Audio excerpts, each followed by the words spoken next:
Halo sahabat Septi, selamat datang kembali di Septi Channel. Video kali ini saya ingin berbagi atau sharing kepada sobat-sobat Septi semuanya tentang perkembangan api.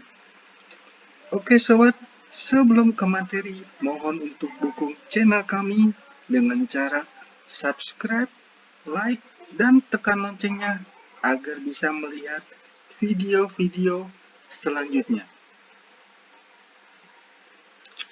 Oke, Sobat Septi, pada umumnya perkembangan api itu ada 4 tahap.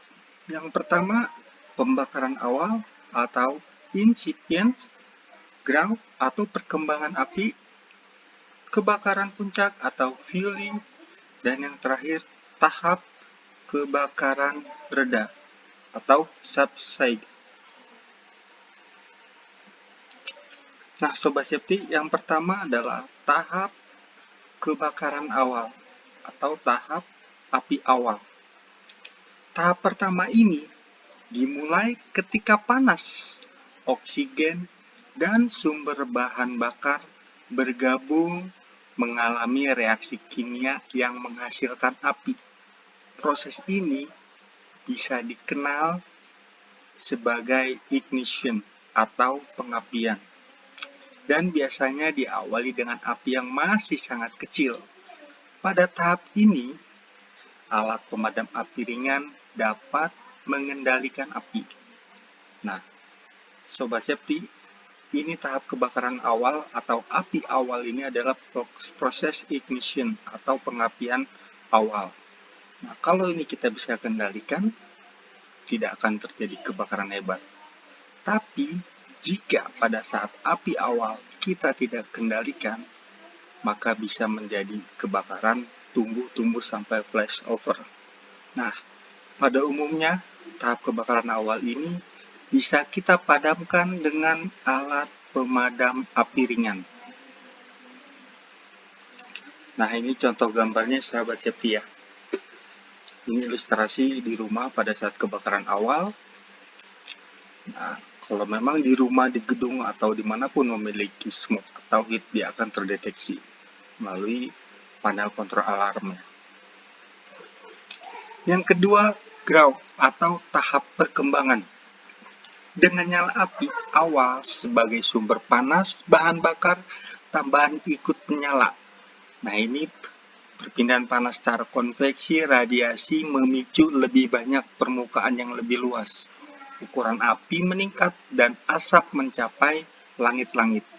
Nah, gas panas yang terkumpul di langit-langit akan mentransferkan panas sehingga semua bahan bakar di ruangan mendekati suhu penyalaan pada saat yang bersamaan. Nah, teman-teman, ground ini bisa menimbulkan, kalau tidak kita buru-buru padamkan, bisa menimbulkan flashover atau semua ruangan akan terbakar hebat. Nah, ini contoh ya, Sobat Septi. Nah, ini baru sekitar 2 menit perkembangan api. Nah, di atas atau siling itu banyak asap-asap hasil pembakaran. Nah, dia bisa menyebar ke bahan bakar di sekitarnya. Nah, selanjutnya tahap kebakaran puncak atau fueling. Berkembang sepenuhnya, api telah menyebar ke semua bahan bakar yang tersedia. Suhu mencapai puncaknya, mengakibatkan kerusakan panas. Oksigen dikonsumsi dengan cepat. Nah, ini tahap kebakaran puncak, teman-teman, atau bisa dibilang itu flyover ya, di mana semua hasil pembakaran dan barang-barang material yang mudah terbakar sudah panas dan bisa serentak membuat api yang sangat-sangat besar. Nah, ini sahabat Septi, secara teori hanya sekitar 3 menit dari api awal sampai flashover itu bisa terjadi. Kesimpulannya adalah sebisa mungkin kita pada saat api awal itu buru-buru kita padamkan api tersebut agar tidak menjadi flashover. Nah, Umumnya kalau sudah seperti flashover ini, sudah tidak bisa dipadamkan oleh alat pemadam api ringan. Maka, jika di kawasan atau area, Sobat Safety harus menggunakan fire hydrant. Jika tidak punya, segera hubungi pihak pemadam kebakaran. Nah, Sobat Safety, selanjutnya tahap kebakaran reda atau padam. Nah, tahap kebakaran yang memakan waktu paling lama di antara tahap-tahap kebakaran lainnya. Nah, umumnya kebakaran reda itu bisa terjadi penurunan kadar oksigen atau bahan mudah terbakar lainnya yang menyebabkan padamnya api. Selanjutnya, terdapat bahan mudah bakar yang belum menyala berpotensi menimbulkan nyala api baru yang dapat menimbulkan backdraft, ledakan yang terjadi akibat masuknya pasokan oksigen secara tiba-tiba dari kebakaran ruangan tertutup yang dibuka mendadak saat kebakaran berlangsung. Nah, Sobat Safety, kebakaran rendah ini kita harus waspada. Kita tidak tahu di ruangan tersebut apakah benar-benar bahan material atau titik nyalanya sudah habis atau belum. Nah, jadi pada saat kebakaran reda ini bisa menimbulkan backdraft.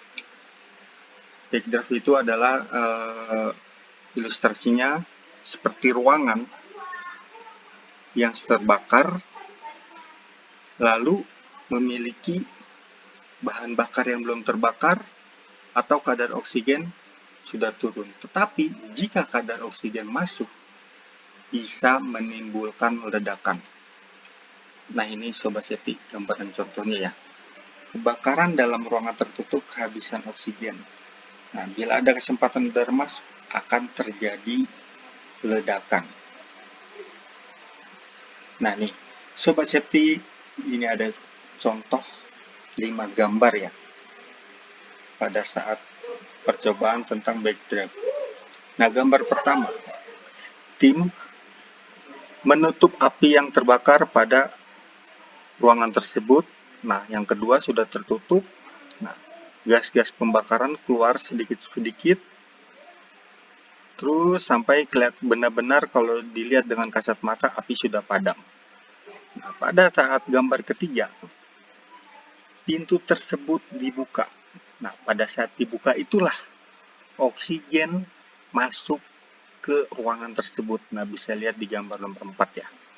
Oksigen masuk ke dalam. Nah, gambar yang terakhir nomor 5, terjadilah ledakan. Nah, ini hanya grafiknya aja ya, tahap perkembangan api dalam ruangan.